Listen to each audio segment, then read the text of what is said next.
Hello everyone, welcome to देश academy. My name is Shahryar और आज के इस वीडियो लेक्चर में हम देखेंगे कि निमसेट 2021 के प्रिपरेशन के लिए क्या एलिजिबिलिटी क्राइटेरिया, सिलेबस और इसके पैटर्न है। ठीक है, तो देखिए सबसे पहले मैं बता दूं आपको कि निमसेट एग्जाम जो है वो हर उन बच्चों के लिए होता है जो एमसीए करना चाहें आफ्टर ग्रेजुएशन। तो बच्चे जो है बहुत ही कंफ्यूज होते हैं कि सर हमारी एलिजिबिलिटी क्राइटेरिया क्या होगी एमसीए में बैठने के लिए एंट्रेंस में। ठीक है, तो मैं एलिजिबिलिटी क्राइटेरिया डिस्कस करूंगा और एलिजिबिलिटी क्राइटेरिया डिस्कस करने के साथ साथ जो क्वेश्चंस आपके माइंड में अराइज होते हैं कि सर ऐसा हुआ तो क्या होगा, वो सारे हम एक एक करके सब कुछ डिस्कस करेंगे। तो आज का वीडियो देख करके आप बहुत ही आपके लिए प्रिपरेशन करना बहुत ही आसान हो जाएगा और किसी भी टाइप का क्वेश्चंस आपके माइंड में नहीं रह जाएगा। तो देखिए हमें किन किन चीजों पे फोकस करना है। सबसे पहले देख लीजिए कि सबसे पहला जो अराइज होता है आपके माइंड में क्वेश्चन, वो होता है एलिजिबिलिटी के रिगार्डिंग। ठीक है, कि सर हमारी एलिजिबिलिटी क्या है, कि हम इस एंट्रेंस के लिए बैठ पाएंगे नहीं बैठ पाएंगे, हमारा एडमिशन होगा या नहीं होगा। ठीक है, सेकेंड थिंग है वो अवेलेबिलिटी ऑफ फॉर्म्स, मतलब सर इसका फॉर्म कब आता है। ठीक है, और उस फॉर्म की फीस क्या है। ठीक है, उसके बाद देखिए नेक्स्ट है सिलेबस। ठीक है, कि हमारा एग्जाम का जो है वो सिलेबस क्या होगा। ठीक है, उसके बाद इसी तरीके से हम पैटर्न देखेंगे, फिर क्वेश्चंस के मोड डिस्कस करेंगे कि इजी आता है, मॉडरेट है, डिफिकल्ट है, कौन कौन से कॉलेजेस पार्टिसिपेट करते हैं निमसेट एग्जाम्स में, हमारा मतलब कितना स्कोर करेंगे कि हमारा सिलेक्शन जो है वो हो जाएगा, that means cut off marks क्या है, और हमारा मोड ऑफ एग्जाम्स क्या है। तो ये सारे पॉइंट्स जो है वो हम लोगों के दिमाग में आते हैं। तो सबसे पहले फिर से मैं बताता चलूं कि निमसेट जो है वो एक एग्जाम है जिसके थ्रू हम एमसीए में एडमिशन लेते हैं और इसमें 10 एनआईटीज जो है इस एग्जाम में पार्टिसिपेट करती है। ठीक है, और यही एक एग्जाम है जिसके थ्रू हम एक ऐसे कोर्स में एडमिशन लेते हैं एमसीए में जिसका पैकेज एटमोस्ट जो है 40 लाख रुपीस लास्ट ईयर गया है। तो देखिए अब हमें क्या देखना है इसमें, बेसिकली इंपॉर्टेंट क्या है कि अगर एलिजिबिलिटी की बात करें तो देखिए हमने इसको सेक्शन अलग बना दिया है एलिजिबिलिटी का। तो इसमें मैंने मेन पॉइंट्स लिखे हुए हैं, कुछ पॉइंट्स हम ओरली भी डिस्कस करेंगे। तो देखिए एलिजिबिलिटी क्राइटेरिया की अगर मैं बात करूं तो आपका BSc, BSc honours, BTech, BE और बीसीए, ये डिग्री आपके पास होनी चाहिए।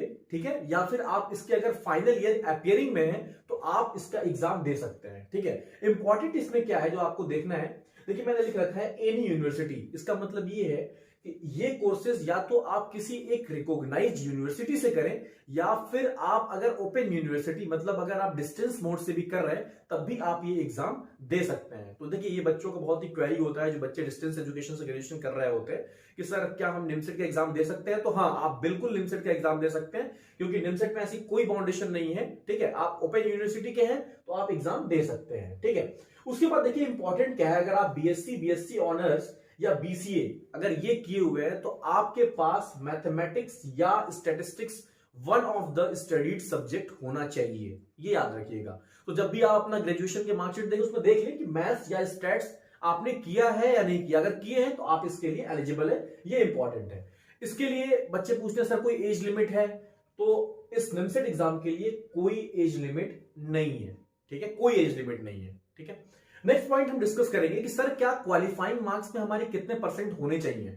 तो देखिए क्वालिफाइंग मार्क्स में कितने परसेंट होने चाहिए ये इस पे भी डिपेंड करता है कि आप किस कैटेगरी के हैं। अगर मैं जनरल या ओबीसी की बात करूं तो जनरल और ओबीसी के लिए जो क्वालिफाइंग परसेंटेज है वो है 65%। और अगर ग्रेडिंग पॉइंट में आपका हो रहा है, ठीक है, देखिए 65% नहीं, सॉरी मैं बताऊं, इसमें है 60% अगर परसेंट में है और अगर ग्रेडिंग में है तो वो 6.5 है। ये जनरल और ओबीसी के लिए। और अगर मैं एससी एसटी की बात करूं तो उसमें जो है आपका 55% है। ठीक है, 55% है या 6.0 ग्रेडिंग पॉइंट है, ये इंपॉर्टेंट है। ठीक है, अब देखिए ये तो आपका हमने यहाँ पे एलिजिबिलिटी क्राइटेरिया डिस्कस कर लिया। इसमें एक क्वेश्चन और बच्चे बहुत पूछते हैं कि सर 12th में जो है इसका 12th में हमारा मैथमेटिक्स होना जरूरी है या 12th में भी क्वालिफाइंग मार्क्स जो आपने अभी बताया है कि 60% चाहिए जनरल और ओबीसी के लिए और 55% चाहिए हमें एससी और एसटी के लिए, क्या ये 12th में भी है? तो जी नहीं, ये सिर्फ हम क्वालिफाइंग मार्क्स की बात कर रहे हैं, क्वालिफाइंग एग्जाम्स की बात कर रहे हैं। इट मींस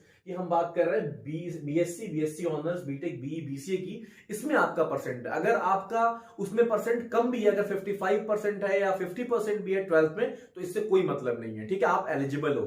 उसके लिए जो ये मैंने लिखा है ना, मैथमेटिक्स और स्टैटिस्टिक्स जो है ये आपको बीएससी में वन ऑफ द सब्जेक्ट्स होने चाहिए। ये सिर्फ बीएससी के लिए, इट मीन सिर्फ क्वालिफाइंग एग्जामिनेशन के लिए है। अगर 12th में आप पूछेंगे सर क्या पीसीएम होना जरूरी है, तो नहीं, पीसीएम होना जरूरी नहीं है। अगर आपका पीसीबी भी है तब भी आप इस एग्जाम के लिए जो है एलिजिबल हैं। तो ये कुछ पॉइंट्स थे एलिजिबिलिटी के जो स्टूडेंट्स के माइंड में हमेशा आते हैं, वो परेशान होते हैं कि कैसे जो है हम किससे पूछें, और ये चीज जो है बुकलेट में बहुत ज्यादा क्लियर नहीं दी हुई है, जो मैंने आपको बता दिया। अब आते हैं अवेलेबिलिटी ऑफ फॉर्म्स पे, ठीक है। तो देखिए आपके माइंड में जब अगर आप एलिजिबल हो गए एग्जाम के लिए, तो आपके माइंड में एक क्वेश्चन जरूर आता है कि सर अब हमारा फॉर्म कब आएगा, मतलब प्रिपरेशन के लिए जो है हमने प्रिपरेशन स्टार्ट कर दिया, फॉर्म्स कब आएंगे, कब तक भरेंगे, एग्जाम कब होंगे। तो देखिए इसमें इंपॉर्टेंट ये है कि फॉर्म जो है ये आपके फर्स्ट वीक ऑफ मार्च में जो है इसके रिलीज हो जाते हैं एवरी ईयर, ठीक है। और एग्जाम जो है इसका वो 4th वीक मतलब लास्ट वीक ऑफ मई में होता है, निमसेट का एग्जाम, ठीक है। फॉर्म फीस की बात करें तो फॉर्म फीस जो है जनरल और ओबीसी कैटेगरी के लिए जो है वो 2200 है, और एससी एसटी और पीडब्ल्यूडी के लिए जो है वो 1100 रुपीज है, ठीक है।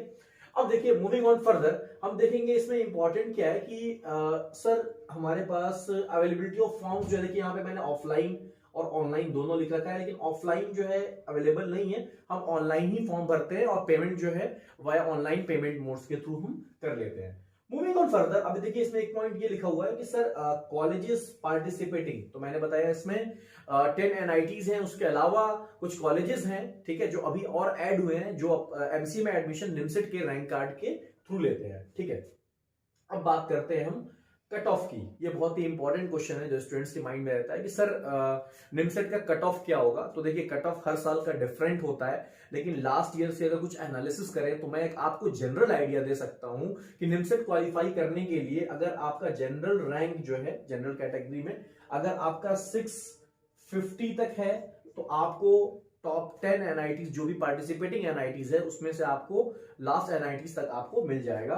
और अगर आप ओबीसी में हैं, अगर आप कैटेगरी में हैं, तो आपका अगर ओबीसी में, मतलब ओबीसी रैंक की बात नहीं कर रहा हूं, ओबीसी में अगर आपके रैंक जो है 1600 तक हैं, ठीक है, तो आपको जो है आराम से जो है एनआईटीज आपको मिल जाएगा, ठीक है। ये बेसिक आइडिया था। कट ऑफ पे मैं फिर एक वीडियो बनाऊंगा जिसपे हम डिटेल्ड एनालिसिस के बारे में बात करेंगे। एक मैंने आपको बस एक ओवरव्यू दे दिया है कि कितने तक में आपका एनआईटीज मिल जाएगा। अब बात करते हैं मोड ऑफ एग्जाम्स की। मोड ऑफ एग्जाम्स इसलिए क्योंकि आप आजकल देख रहे हैं कि ज्यादातर जो एग्जाम्स हैं जो ऑनलाइन मोड में हो रही है, तो मैं यहां बता दूं कि निमसेट जो है वो ऑनलाइन नहीं है।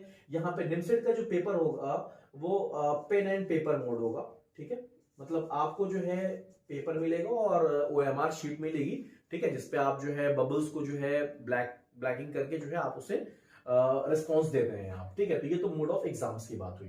तो इतने पार्ट से आपको ये क्लियर हो गया कि सर निमसेट एग्जाम किस लिए होता है, ठीक है, हम एलिजिबल हैं या नहीं उस एग्जाम के लिए, फॉर्म कब तक आता है, फॉर्म की फीस क्या है, कट ऑफ मार्क्स कितने लाने होते हैं हमें एनआईटीज पाने के लिए, और एग्जाम का बोर्ड क्या है। फर्दर हम देखेंगे इसमें जो सबसे इंपॉर्टेंट है कि एग्जाम पैटर्न क्या है, जो आप प्रिपरेशन कर रहे हैं आपको किस किस सब्जेक्ट की प्रिपरेशन करनी है और किस सब्जेक्ट का कितना वेटेज है वो ज्यादा इंपॉर्टेंट है।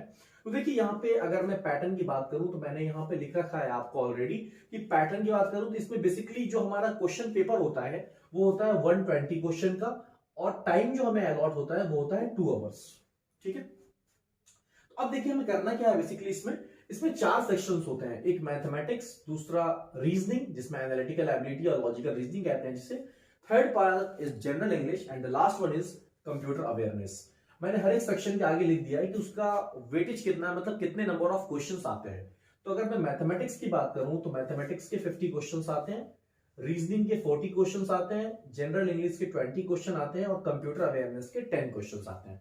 इस तरह आप सबको एड अप कर लोगे तो 50 + 40 90, 90 + 20 110 एंड 110 + 10 इज 120, ठीक है। अब कितने मार्क्स के आते हैं, ठीक है, तो अगर हम सारे सब्जेक्ट्स की बात करें, ठीक है, तो ये इक्वल मार्क्स के आते हैं, दैट इज 4 मार्क्स, ठीक है। तो अब देखिए यहाँ पे जैसे टोटल 120 क्वेश्चंस हैं, तो 120 क्वेश्चन, ठीक है, multiplied by 4 marks is equals to 480, ठीक है। तो इस तरह आप देखेंगे कि टोटल जो हमारा ये निमसेट का पेपर है वो 120 क्वेश्चंस का 2 घंटे का है और टोटल मार्क्स 480 का आता है। ठीक है, आपने कहीं से एक चीज सुना होगा कि सर मैंने कहीं सुना है कि ये आउट ऑफ 1000 मार्क्स का होता है। तो देखिए बेसिकली अगर मैं 1000 की बात करूं, मतलब आउट ऑफ 1000 की, तो वो बेसिकली डिसाइड करता है रैंक। जब निमसेट जो है स्टूडेंट्स के रैंक डिसाइड करता है कि कौन किस स्टूडेंट्स की क्या रैंक है, तो वो इसके अकॉर्डिंग नहीं देखता, उसका एक मार्किंग स्कीम अलग है, वहां पे वेटेज अलग हो जाता है सब्जेक्ट वाइज। अगर मैं मैथ्स की बात करूं, ठीक है, तो मैथ्स का जो सब्जेक्ट है, मैथ्स 12 मार्क्स का वेटेज होता है। और अगर मैं बात करूं आपका रीजनिंग का, तो रीजनिंग का जो वेटेज है वो है 6 मार्क्स का। और अगर मैं बात करूं आपका इंग्लिश का, तो इंग्लिश का जो वेटेज है वो है 4 मार्क्स का। और अगर कंप्यूटर की मैं बात करूं, तो कंप्यूटर का जो वेटेज है वो है 8 मार्क्स का। तो इस तरह आप देख सकते हैं, अगर मैथ्स के टोटल कितने क्वेश्चन है हमारे पास 50, तो अगर यहां से मार्क्स कैलकुलेट करेंगे तो ये आ जाएगा मैथ्स आपका 600 नंबर का। रीजनिंग 6 कैलकुलेट होता है अकॉर्डिंग टू 6 मार्क्स के, 40 क्वेश्चन है, तो इस तरह इसका हो गया 240। और इंग्लिश का 4 है और इंग्लिश के 20 क्वेश्चन होते हैं, तो इसकी वजह से हो गई ये 80। और कंप्यूटर का 8 मार्क्स का एक क्वेश्चन कैलकुलेट होता है, तो टोटल होते हैं 10, तो ये हो गया 80। इन टोटल को अगर आप एडअप करेंगे तो ये हो जाएगा 1000 मार्क्स का। तो इससे आप बिल्कुल कंफ्यूज मत होइए कि सर ये आउट ऑफ 1000 होता है या आउट ऑफ 480 होता है।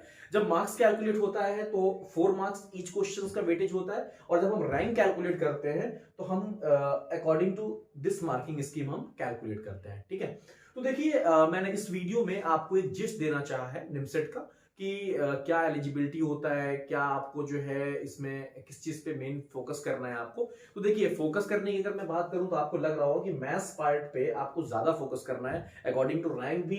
और अगर आप देखें नंबर ऑफ क्वेश्चंस में, तो नंबर ऑफ क्वेश्चंस भी जो है मैथमेटिक्स पार्ट के ज्यादा है। और अगर मैथमेटिक्स के मैं लेवल की बात करूं तो मैथमेटिक्स आपका जो है वो 12th लेवल का आता है, जो आपने 11th और 12th में आर डी शर्मा ऑब्जेक्टिव्स पढ़ रखा होगा। अगर आप उसको अच्छे से अगर आप पढ़ लें तो आपके लिए बहुत ही ईजी होगा।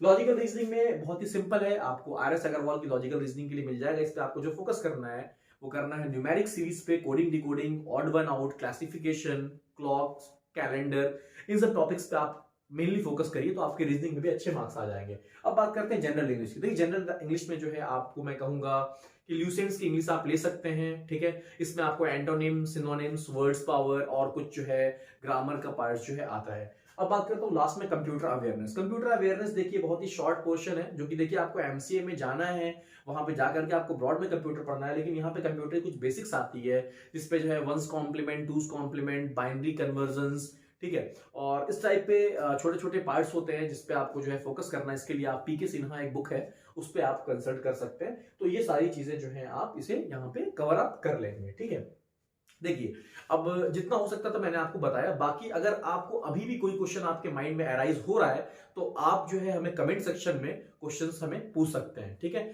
आज के लिए इतना ही। Thank you very much.